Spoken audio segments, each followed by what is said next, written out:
Irmãos, abra sua Bíblia no livro do Apocalipse, capítulo 3, versículo 21.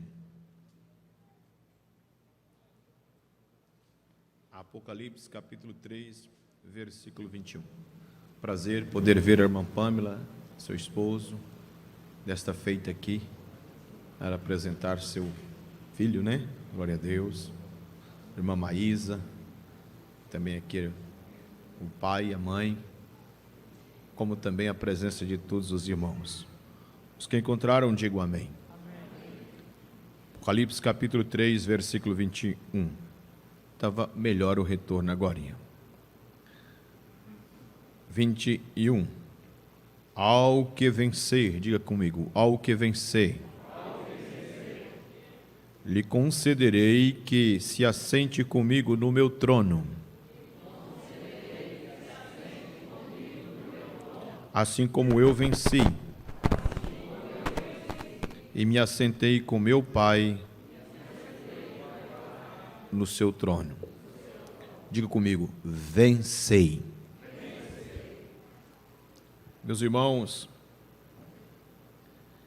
nós estamos terminando a nossa jornada na terra. A estada da igreja na terra é uma estada de peregrinação. Por algum tempo, subjugou-se que a igreja já estava reinando.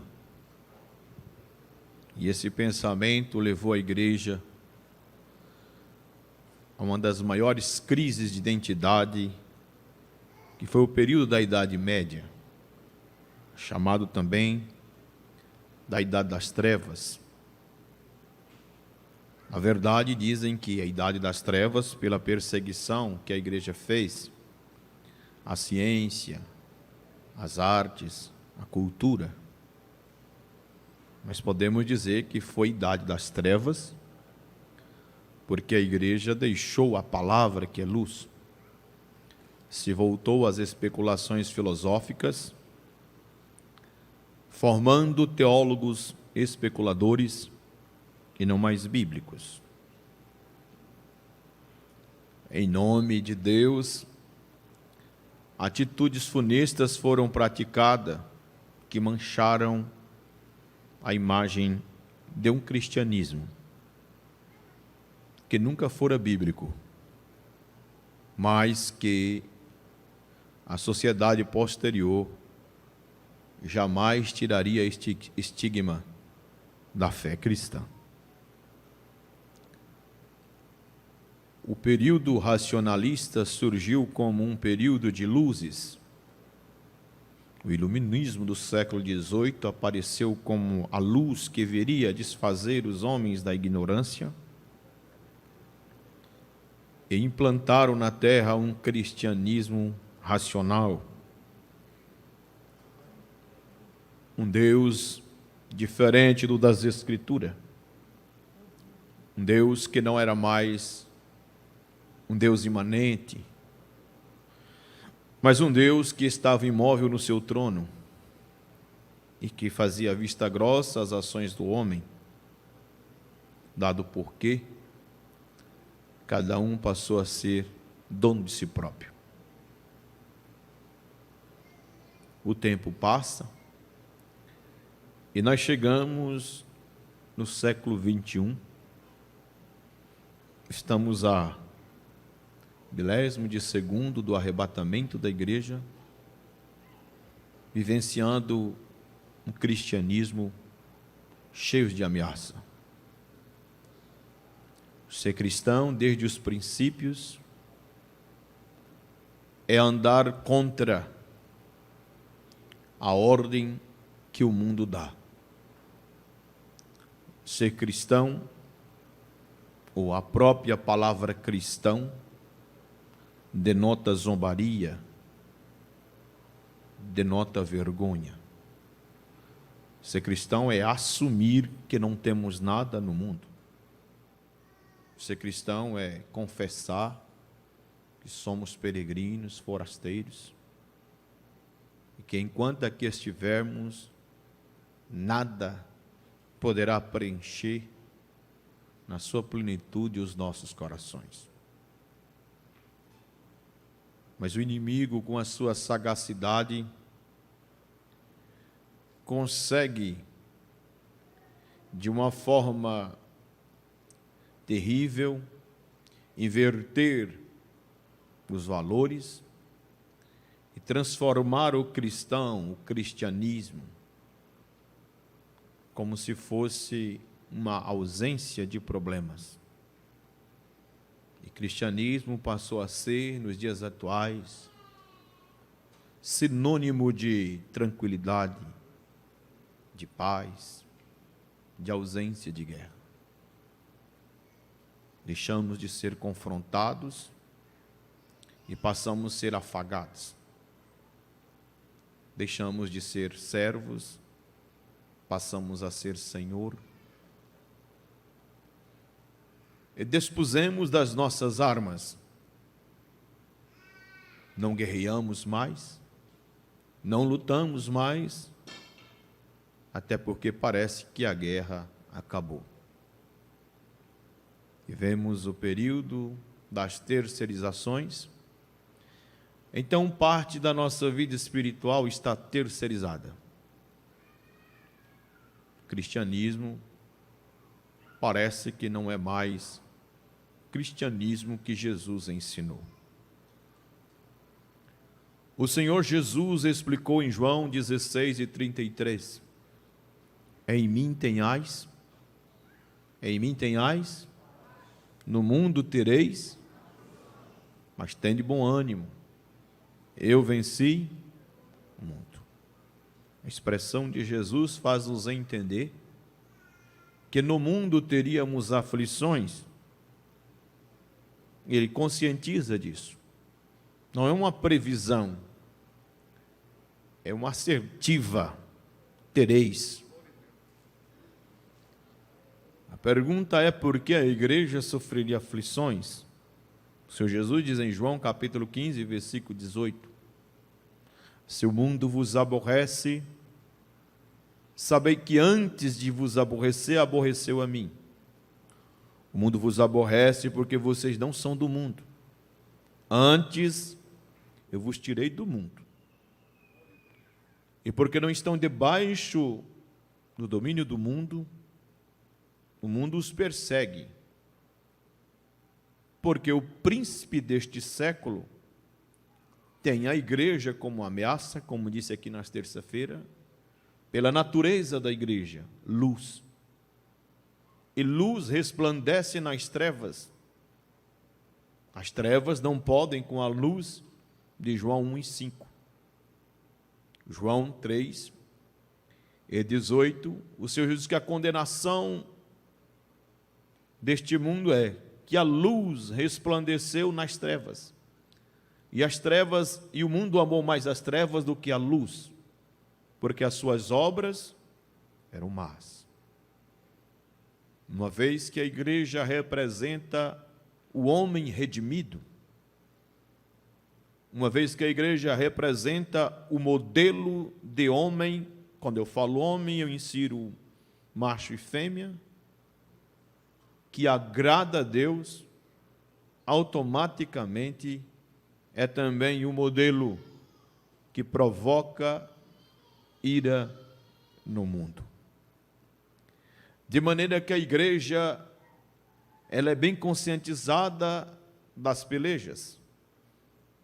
Em Efésios capítulo 6, versículo 10, Paulo diz, no demais, irmãos meus, fortalecei-vos no Senhor e na força do seu poder, porque não temos que lutar contra carne e sangue, mas contra principado, potestades, contra os príncipes das trevas deste século, contra as hostes infernais da maldade. Paulo revela que essa luta é nos lugares celestiais. É uma guerra forte. Paulo, ele diz que nós devemos revestir, portanto, revestir-vos de toda a armadura de Deus. E havendo tudo e havendo feito tudo, ficai firme. No capítulo 10, versículo 4, 2 Coríntios, Paulo diz que as nossas armas não são carnais, mas são espirituais, poderosas em Deus. De maneira que a igreja vive em guerra. Embora o inimigo tenta desvirtuar isso, a igreja sabe que está em peleja, em guerra. O apóstolo Paulo, no capítulo 2, versículo 2, ele disse: sofre, pois, comigo as aflições, como um bom soldado de Cristo Jesus. Observa que nós somos chamados para a guerra. Paulo não isenta-nos de aflições, pelo contrário, sofre, pois, comigo as aflições como um bom soldado. Um bom soldado não é o soldado que vence sempre, mas é o soldado que morre pelejando. O bom soldado não é aquele que sempre está isento de sofrer algumas escoriações em virtude da peleja, mas é aquele que, mesmo sangrando, não larga a espada. Nesta guerra, ela não tem uma bandeira branca. O diabo é o nosso adversário. A Bíblia diz em 1 Pedro 5,8: sede sóbrios e vigiai, porque o diabo, vosso adversário, anda bramando como leão, à procura de quem? De quem? O inimigo, ele não assina armitício, não dá trégua. O oxigênio do inimigo é matar, roubar e destruir. É isso que mantém, conforme Jesus diz em João capítulo 10, versículo 4. E ele provoca as suas aliações, as suas alianças para pelejar. Mas em Cristo Jesus, diz o apóstolo Paulo, nós somos mais do que? Em Cristo nós temos vitória. A vitória em Cristo está garantida, todavia nós devemos administrar. E a ordem de Cristo para nós é aquele que vencer. Vencer é a única coisa que se espera no céu da igreja, porque a vitória da igreja, ela está condicionada ao triunfo de Cristo. Cristo traz conscientização da peleja. Cristo disponibiliza todos os IPIs e estratégia para vencer a peleja. Em Cristo é garantido todas as vitórias. Todavia a igreja precisa administrar e querer lutar e não fazer aliança e não submeter-se a nenhum outro subterfúgio que não seja vencer. É impressionante que Jesus, nas suas últimas palavras à igreja, nas 7 cartas, disse essas palavras para as 7 igrejas: ao que vencer. Se fazermos uma análise, percebemos que a igreja em Éfeso, ele diz: ao que vencer. E ali vemos que a igreja em Éfeso estava sendo atacada por heresias, mas sobressaía. Mas ela precisava vencer uma coisa que estava acontecendo: a frieza. A frieza do amor estava entrando, e o Senhor, então, no verso 5, diz para ela lembrar de onde caiu. Lembra-te, pois, de onde caíste. Vocês estão perdendo o primeiro amor. Então vença a frieza.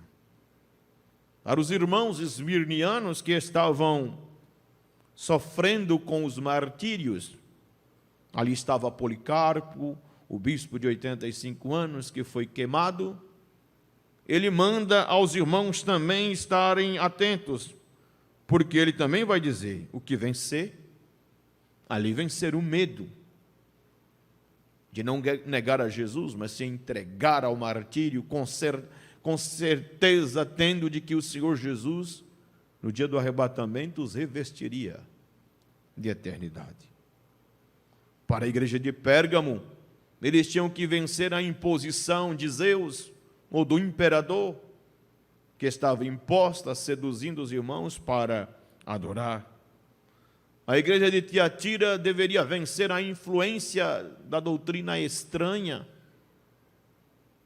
que aquela que se dizia profetisa Jezabel ensinava. A igreja de Sardes, eles deveriam vencer a hipocrisia religiosa daqueles que diziam ser diante dos homens, mas não era diante de Deus. Para os irmãos da Filadélfia, eles deveriam vencer as oposições daqueles que se diziam ser judeus e não eram, e perseguiam os irmãos e eles tinham que suportar. Mas a igreja em Laodiceia não sofre perseguição. Não há aqui em Laodiceia nenhuma alusão que eles sofriam perseguições políticas. Não tinham problemas litúrgicos. Diferente dos irmãos de Filadélfia, eles tinham dinheiro. Diferente daqueles irmãos de Esmirna, que estavam morrendo, perseguidos, lá eles eram bem tratados. Os irmãos laodicenses eram irmãos que não tinham problema algum. A liturgia deles era perfeita. A condição financeira dos irmãos era perfeita. Os irmãos tinham um convívio na sociedade tranquilo. A sociedade laodicense era uma sociedade abastada, economicamente, cientificamente, clinicamente. Eles eram independentes. Mas Jesus não hesitou de dizer a eles ao que vencer. Vencer o quê? Se eles não estão em guerra? Vencer o quê se eles não estão enfrentando crise financeira? Estão ricos e enriquecidos? Vencer o quê se eles não estão sendo perseguidos por nenhuma seita? Então chegamos à conclusão que eles tinham que vencer o próprio cristianismo que eles viviam. Eles tinham que vencer a própria fé que eles praticavam. Vencer o cristianismo laodicense. O cristianismo laodicense é o que nós vivemos hoje. Um cristianismo modístico, místico. Não que o cristianismo não seja místico, mas é também racional. Um cristianismo herético, um cristianismo apóstata, um cristianismo que nos faz acomodar. Jesus está dizendo para os irmãos de Laodiceia o que vencer.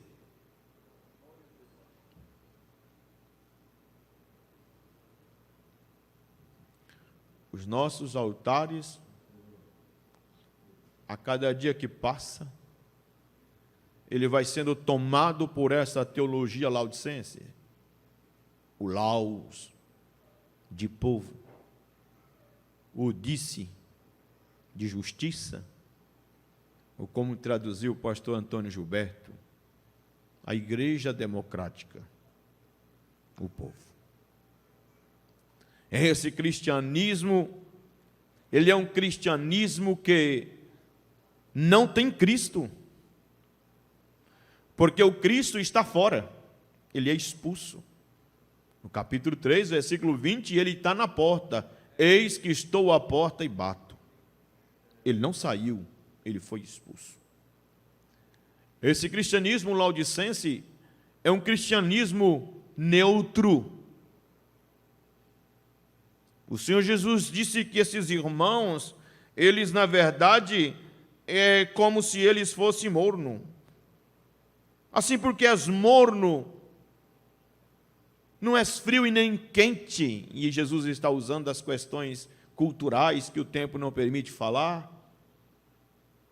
Porque eles estavam dizendo, rico estou e estou enriquecido, de nada tenho falta.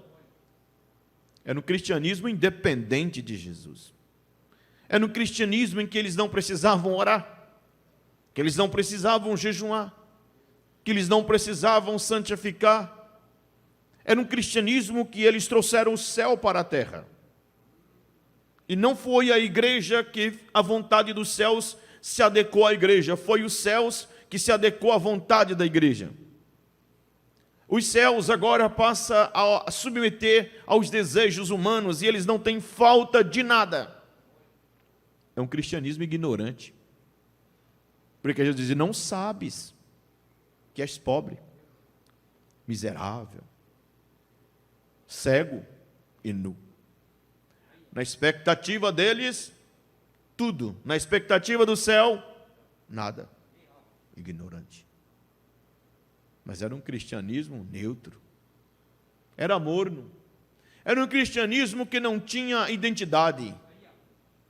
Um cristianismo que não influenciava. Era um cristianismo inclusivo, progressivo. Um cristianismo em que era relativo. Um cristianismo que não submetia à autoridade do Cristo. Um cristianismo que não tinha o Cristo como Senhor. Jesus está dizendo aquele que vencer. E por que Jesus está dizendo que tem que vencer esse cristianismo? Porque esse cristianismo causa vômito no Cristo. Ele está dizendo, olha gente, porque vocês são morno, eu estou para vomitar da minha boca. Causa-me ânsias de vômito o proceder do vosso cristianismo. A forma de vencer esse cristianismo laodicense é apresentada por Cristo, porque ele se apresenta como um vendedor de produtos, porque a igreja está dizendo que está rica e enriquecida, mas não sabe que está nu, porque eles têm lã, e lã negra para vender, mas a lã que eles produzem não cobre a vergonha dos seus pecados.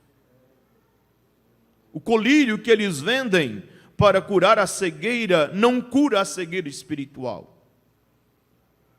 O depósito nas contas bancárias que eles possuem não tem condições de acreditar justiça diante das dívidas que eles têm.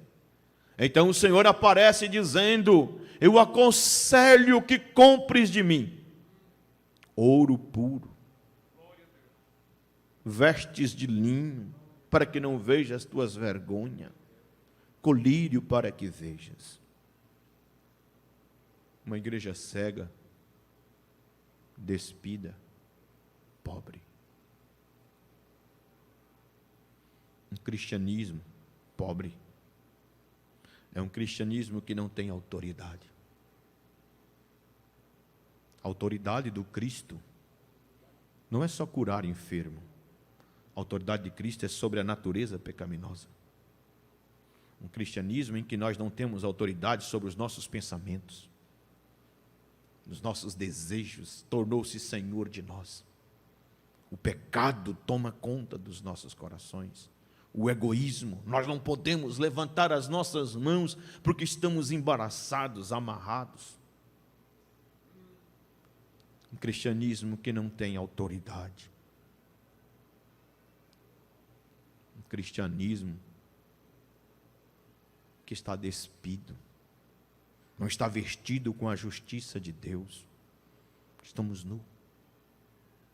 Um cristianismo cego, em que fazemos uma vigília 3 horas da manhã para recebermos uma bênção material. Um cristianismo que nós somos capazes de carregar mais uma vez uma onda de cruz e voltar a fazer novamente o que fora feito. Um cristianismo que destrói tudo que foi construído. Um cristianismo que faz pacto de não agressão e de nenhuma dificuldade com outros que dantes estavam contrário a nós, como é aqueles que dizem, não falaremos mais de vocês e vocês não falam mais de nós. um cristianismo cego que não consegue ver além da terra, das paredes. Um cristianismo que está preso nas coisas terrenais. Um cristianismo em que nós lutamos para sentar nas plataformas. Um cristianismo que ama os holofotes.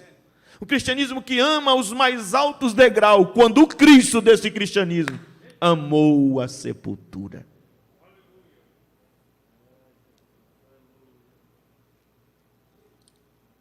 É lindo o que Jesus está falando.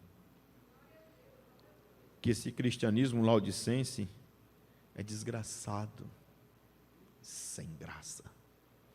Como é sem graça cultuar sem Cristo?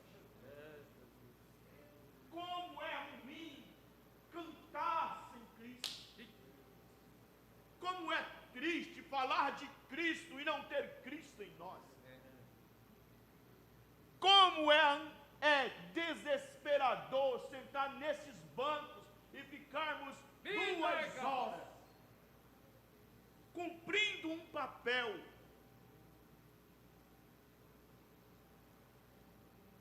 sem sentir as asas do Onipotente nos protegem.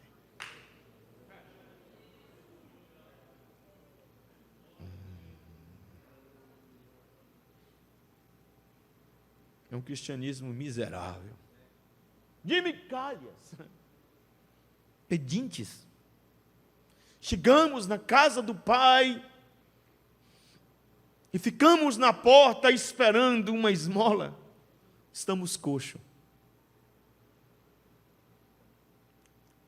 Estamos esperando uma agitação do final de ano para entrarmos no lago e sermos curados, enquanto o rio da água da vida está jorrando. Eu não entendo que cristianismo é esse, em que diz a Bíblia que há um rio cujas correntes alegra. E que cristianismo triste nós estamos vivendo. Um cristianismo em que nós não temos alegria. Estamos aqui pensando e calculando se amanhã vou fazer assim. Estamos tentando provocar a atenção de quem está do nosso lado. Estamos tentando chamar a atenção dos nossos líderes. Estamos tentando fazer alguma coisinha para nos dar uma migalha enquanto o rio que alegra.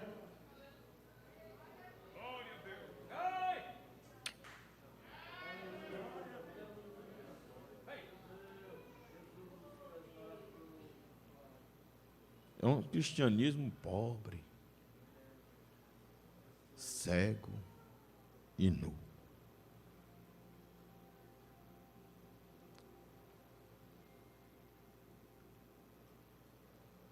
Esse cristianismo,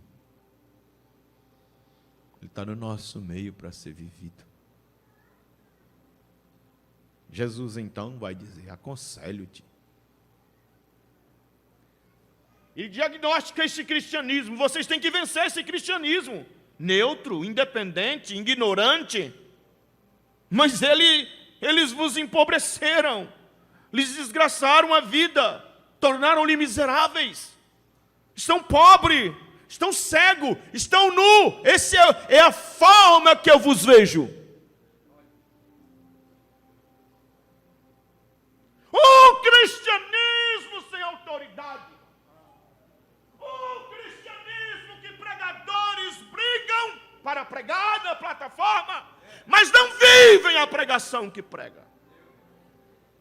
Um cristianismo em que brigam para ser pastores de grandes catedrais, não para as apacentá-las, mas para ser apacentado por elas.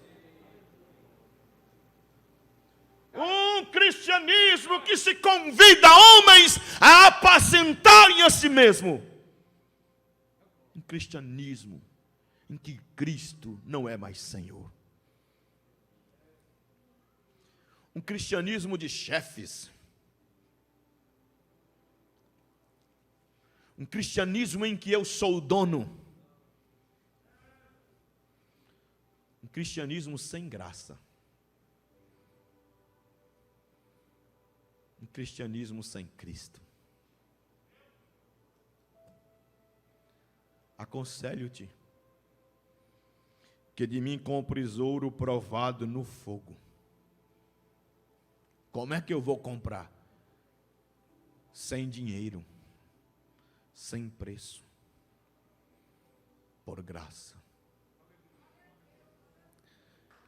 Ele assina o cheque para você e você vai.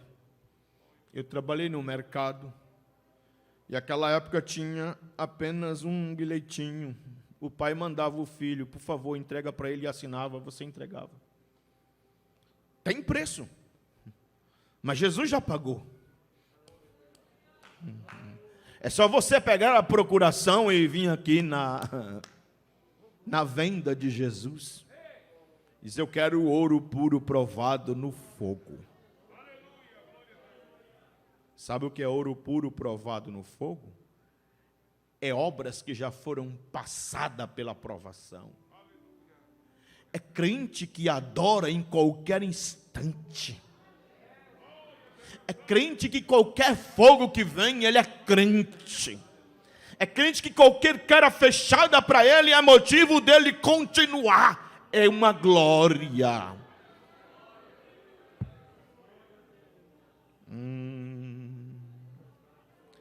E esse ouro puro provado no fogo enriquece. As vestes brancas para que te vista. Essas vestes brancas, elas cobrem a vergonha. Aleluia. O colírio unge os olhos para que vejamos. E a primeira coisa que eu vejo é a minha pobreza. A minha miserabilidade.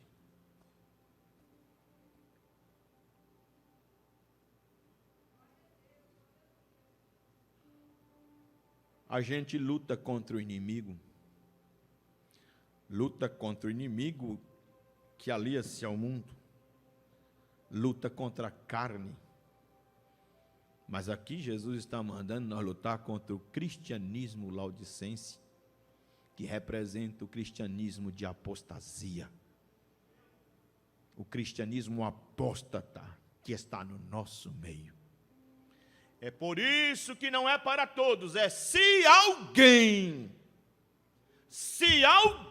ouvir a minha voz e abrir a porta, eu entrarei em sua casa, cearei com ele e ele comigo. Eu não sei quem quer abrir a porta. Eu não sei quem quer viver um cristianismo puro. Não sei quem vem aqui nesta noite por vir. Mas o Espírito está dizendo, o dono da igreja está aqui. E quem quiser abrir a porta para ele nessa noite, ele vai entrar. Oh, glória.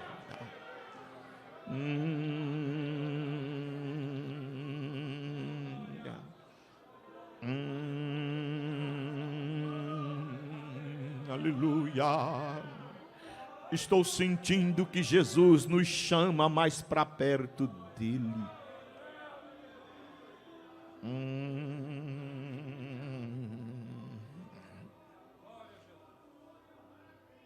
O passo que Jesus exige é: eu repreendo e castigo. Esse cristianismo não serve para os dias atuais. Eu repreendo e castigo o quê? Quem? Eu repreendo e castigo a todos quanto amo. O cristianismo de hoje é: Senhor, por que eu estou passando por isso? Eu não aceito, Jesus, isso. Porque eu sou teu servo, Jesus. Eu não concordo, Jesus. Então, se Jesus fosse falar para ele, ele reconstruía e dizia: eu sou o que teu? Tu és o meu Senhor. Como teu Senhor, eu desci. Mas eu sou fiel. Mas como teu Senhor, eu fui fiel em tudo e desci. Mas eu sou tua filha por adoção. Eu sou o filho unigênito. E eu deixei tudo. Mas eu não tenho nada. Eu sou crente há quanto tempo? Eu não tenho nada. Sendo dono de tudo, eu fui peregrino nessa terra. Não tive um berço para nascer. Não tive uma casa para morar. Eu não tive um trono para reinar. Eu não tive um túmulo para ser sepultado. Mas eu desci para vocês.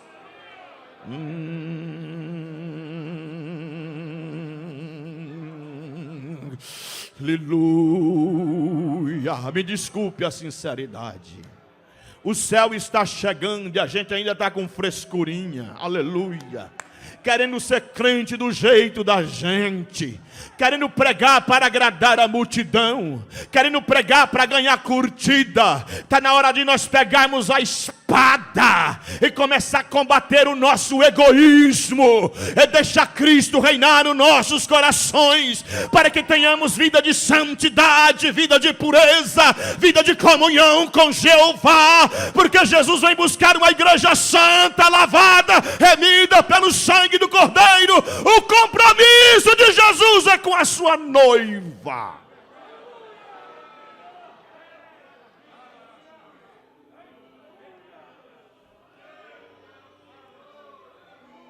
E eu estou sentindo Jesus aqui nesta noite.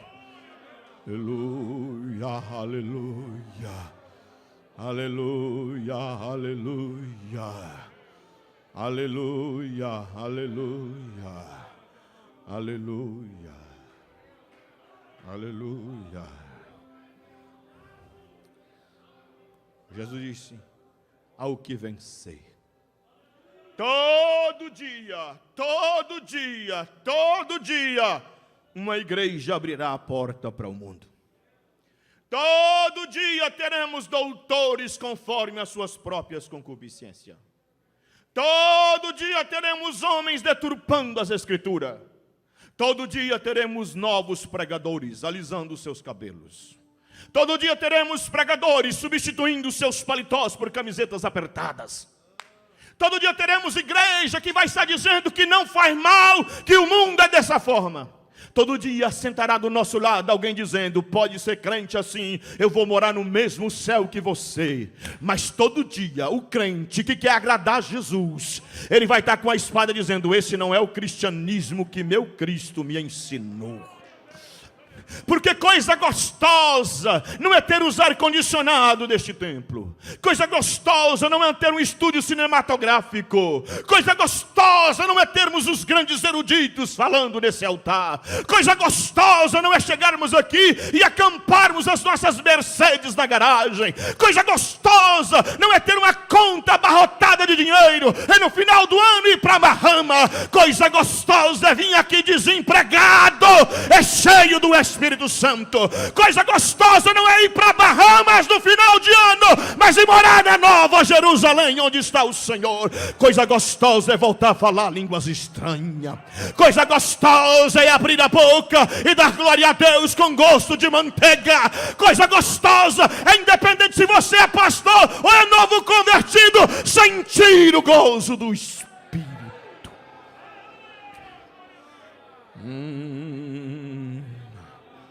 Levante a sua mão se você pode. Feche os teus olhos agora. A unção que veio sobre Sansão, quando ele estava escravo, vai descer aqui nesta noite. E o Espírito Santo vai te tirar dessa zombaria. Satanás está zombando de você, dizendo que você não dá conta, dizendo que você não consegue se libertar disso. Ele está brincando com a sua cara, porque ele não conhece o Deus que você serve. Mas debaixo desse jugo pecaminoso, debaixo dessa sanda de ró que você está, debaixo desse cristianismo frio, desse cristianismo genérico, paralelo que Satanás está dizendo para você, grita para Jesus dizendo: esforça-me, Jesus. Esforça-me mais uma vez, Senhor. Peça, peça. Peça força para Deus agora. Peça força para Deus agora. Peça força para Deus agora. Peça força para Deus agora. E tu vencerás. Aleluia. Vence o cristianismo laodicense. Ao que vencer. Aleluia. Glória a Deus. Lhe concederei que se assente comigo no meu trono. Porque os laodicenses estavam assentados no trono da terra, no trono do dinheiro, no trono da aparência. Mas tudo isso passa. Quem vencer esse cristianismo não vai ter nome nos holofotes, mas vai ter nome no céu. Quem vencer esse cristianismo talvez não seja convidado para comer com Acabe e Jezabel. Quem vencer esse cristianismo pode ser jogado na fornalha ardente de fogo porque não se curvou diante da estátua. Quem vencer esse cristianismo pode ganhar como presente a cova dos leões por não ter se dobrado diante do edito. Quem vencer esse cristianismo pode ser colocado no cárcere interior como Paulo e Silas. Quem vencer esse cristianismo laodicense pode ser lançado lá na ilha de Patmos para morrer. Mas pode ter certeza que quando acabar tudo isso, Jesus vai falar: vem para o meu trono. Assenta aqui comigo, pertinho de papai. Levante as suas mãos ao céu. Jesus está voltando. Oh, glória a Deus. O Espírito Santo nos convida nesta noite para lutar contra a apostasia. Você tem coragem de lutar contra a apostasia?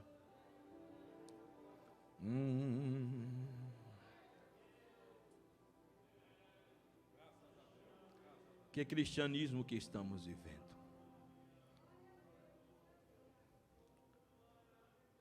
Um cristianismo dicótomo? Que aqui eu vivo ele, lá não? Que cristianismo estamos vivendo? Um cristianismo que nos traz amnésia? Que ouvimos aqui e esquecemos amanhã? Que cristianismo estamos vivendo? Um cristianismo de sorrisal que só faz o efeito na hora, que até tiro queima, mas não queima a gastrite?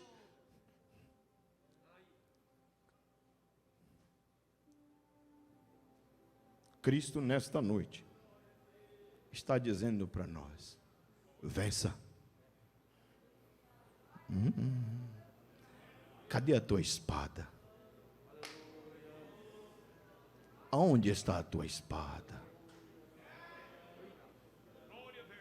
Cadê a tua funda? Por que você está andando com as vestes de Saul? Por que está usando a espada de Saul? Você não está conseguindo andar.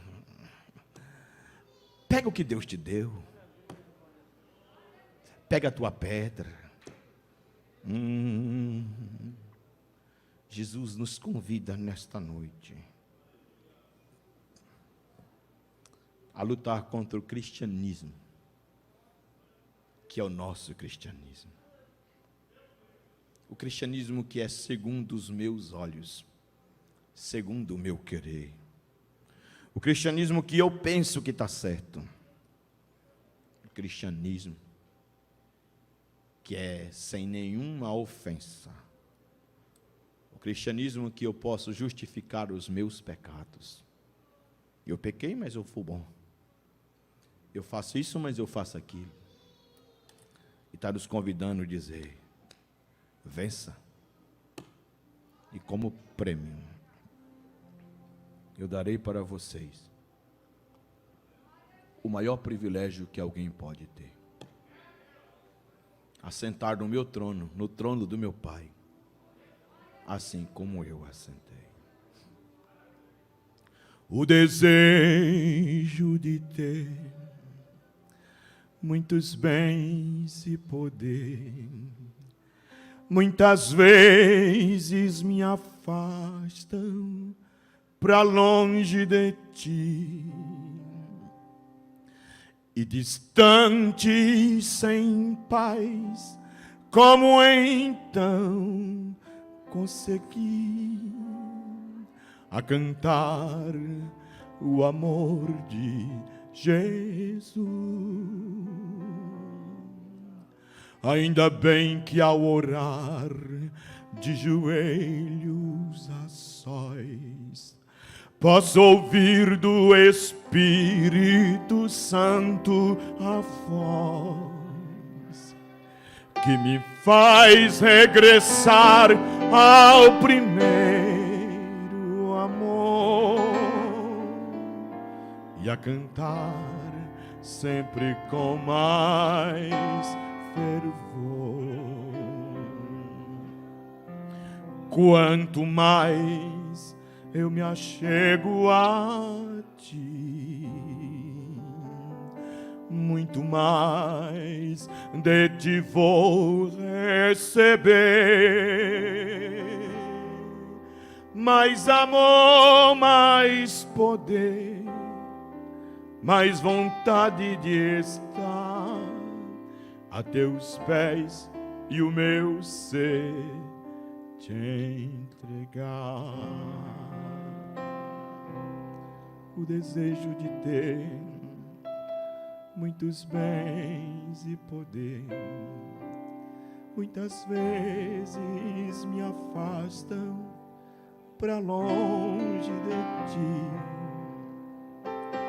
e distante, sem paz, como então prosseguir a cantar o amor de Jesus? Ainda bem que ao orar de joelhos a sós, posso ouvir do Espírito Santo nesse domingo a sua voz, que me faz regressar para o altar e correr ao primeiro amor e escapar deste mundo de tanto terror. Fica de pé. Quanto mais, quanto mais, quanto mais, quanto mais, quanto mais, quanto mais eu me achego a ti, muito mais, muito mais, muito mais, muito mais de ti vou receber. Mais amor, mais poder, mais vontade de estar a teus pés e o meu ser te entregar.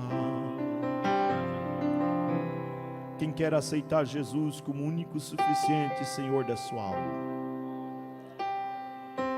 o Cristo que perdoa teus pecados, escreve o teu nome no livro da vida e cancela todas as injustiças que te levam a ser um pecador condenado ao inferno, está aqui nessa noite para te salvar.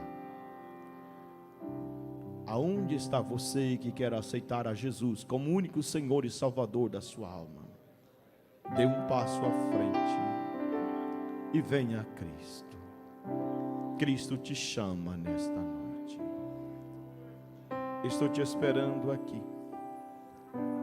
Nós não temos muito tempo. Cristo quer te salvar agora. Aonde está a primeira pessoa? Aonde está a primeira pessoa? Glória a Deus. Saia do teu lugar e venha a Cristo. Igreja, levante as mãos e diga: em nome de Jesus,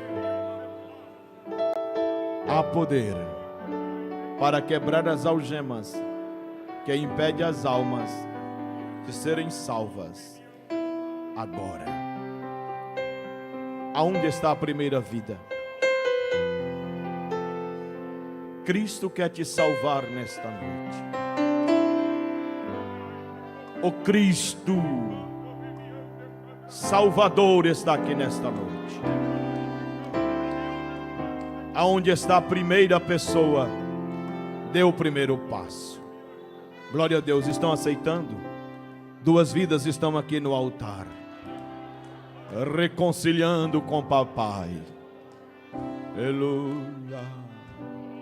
Aonde está a terceira pessoa? Glória. A terceira. Jesus quer te salvar nesta noite. Cristo quer te salvar nesta noite. Aleluia. Aleluia. Aleluia. Irmãos, levante a mão e diga, feche os teus olhos. Diga, Senhor Jesus, salve as almas. Quebra as correntes. Em nome de Jesus. Escute. Esta é a tua oportunidade. O amanhã poderá ser muito tarde na tua vida. Cristo quer te salvar nesta noite. Eu não vou mais insistir. Eu nem vou pedir para cantar e tocar. Eu quero esse silêncio para que tu ouças bem. Hoje é a tua oportunidade. Venha Cristo. Você está tendo a maior oportunidade da tua alma. Cristo tem sido misericordioso contigo. Tem poupado. Mas é noite de você reconhecer que Ele quer te salvar agora. Dê o primeiro passo e as correntes vão cair. Igreja, continua em espírito, porque o Espírito Santo está falando com alguém aqui nesta noite. Há uma corrente grande te amarrando, mas você já não percebeu que ela caiu por terra nesta noite? Cristo te chama. O amanhã poderá ser muito tarde para ti. O inimigo já está batendo na tua porta, já está roubando os valores, mas Jesus quer te devolver nesta noite vida, e vida com abundância. Venha em nome de Jesus. Venha em nome de Jesus. Venha em nome de Jesus. Venha no nome do Senhor Jesus. Venha para Cristo. Venha para o Senhor, Ele quer te salvar agora. Glória a Deus. Se tu não queres, amanhã pode ser muito tarde. Hoje Cristo te quer. Ore por essas almas, irmão Elias. Oh, glória. Olha que coisa gostosa Deus está fazendo. Glória a Deus. Eu venho como estou, porque Jesus por mim morreu. Eu venho como estou. Venha como estás. Oh, venha como estás, porque Jesus por ti morreu. Eu venha como estás. Aleluia. Ore, irmão Elias. Estende as mãos por essas vidas. Ora, igreja. Senhor nosso Deus, nosso Pai Glória a ti, celestial, Deus. em nome de Jesus, na tua presença que está a tua eleita, a tua escolhida, a tua noiva amada. Senhor, tudo que ouvimos aqui, ó Pai, é maravilhoso, é gostoso, mas nesta hora eu te peço para estas vidas que estão aqui na frente. Jesus, perdoe os pecados deles, escreva o nome dele no livro da vida e dê graça para ele suportar os vendavais, as noites tempestuosas que vêm, os dias difíceis e trabalhosos. Mas contigo está a vitória. Nós pedimos, confiamos nas tuas misericórdias, e esperamos nas tuas providências e por tudo nós te agradecemos em o nome de Jesus. Amém. Meus irmãos, ainda de pé, queremos apresentar a criança. Peço aos pais que venham até aqui nessa oportunidade. Glória a Deus, glória a Jesus. Queremos apresentar o Moisés Barbosa Xavier Pereira. Glória a Deus.